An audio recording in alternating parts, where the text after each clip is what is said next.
صوبہ بھر کی طرح ضلع ہنگو میں بھی پولیس شہداء کو خراج عقیدت پیش کرنے کے لیے 4 اگست 2019 کو یوم شہدائے پولیس منایا جا رہا ہے۔ صوبہ بھر کی طرح ضلع ہنگو میں بھی پولیس شہداء کو خراج عقیدت پیش کرنے کے لیے 4 اگست 2019 کو یوم شہدائے پولیس منایا جا رہا ہے۔ اس حوالے سے ہنگو پولیس شہداء کو خراج عقیدت پیش کرنے کے لیے ضلع بھر میں تقریبات کا سلسلہ جاری ہے۔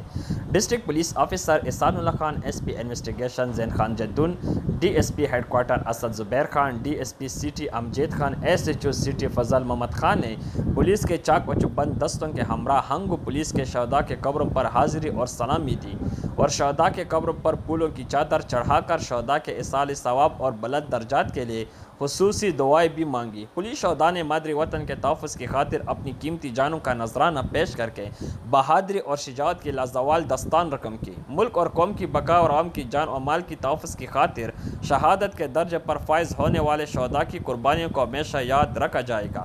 پولیس شہداء کی لازوال قربانیوں کی بدولت امن کا قیام ممکن ہوا۔ ملک اور قوم کی بقا و سلامت کی خاطر جان کا نذرانہ پیش کرنے والے شہداء کی قربانیوں کو تاریخ میں سنہری حروف سے لکھا جائے گا۔ کیمرہ مین ندیم کھٹا کے ساتھ نثار بنگش، ایوری ڈے نیوز، ضلع ہنگو۔